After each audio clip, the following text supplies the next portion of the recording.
Chris, I want to ask you this question. I don't think we did this one. I hope we haven't. What's the best process for employers if someone refuses to work as they feel it's unsafe for them to do during the pandemic situation? In this case, their pastor told them it was unsafe. What are the rights of the employer in those situations? And a companion question we thought was, we've laid off our employees. Now our business starts to pick up. We require a few employees to come back to work.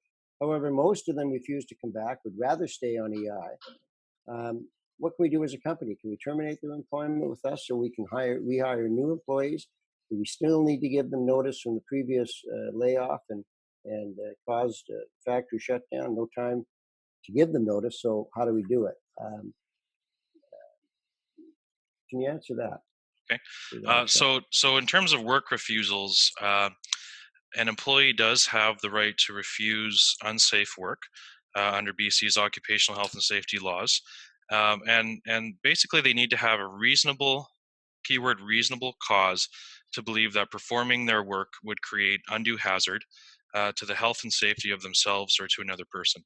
And so the WorkSafe occupational health and safety regulation is a really giant regulation, and it's very complicated and detailed.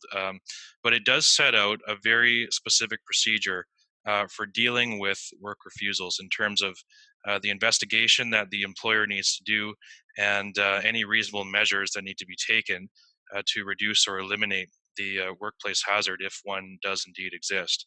So in cases of work refusal due to COVID-19, I think erring on the side of caution and respecting the work refusal is important until you can do an investigation and determine what it is that they're concerned about, and if indeed there is an issue there that needs to be remedied. Now, that being said, if the reason provided is clearly unreasonable from an objective point of view, or you've gone in and done an investigation and satisfied yourself that the workplace is safe, maybe with the assistance of a professional if needed, you are within your rights to require that worker to come back into work and make that a condition of their employment. Now, if they fail to do so, you can do one of two things. You can decide to keep them on an unpaid leave until they feel comfortable to come back to work, or you can consider discipline and take the position that either you've got just cause to let them go, or that they've abandoned their position by not coming in when you have a safe workplace for them to come back to. And in that case, if you have orders to fill and work to do, you can hire new workers that are willing and able to come in and do the work.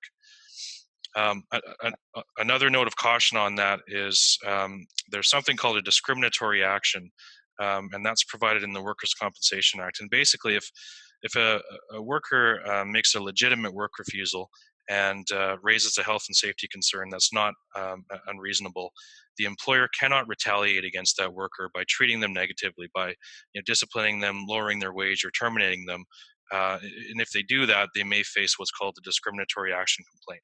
So when you have work refusals, you just have to be very, very careful, and I'd recommend seeking the advice of counsel in most cases.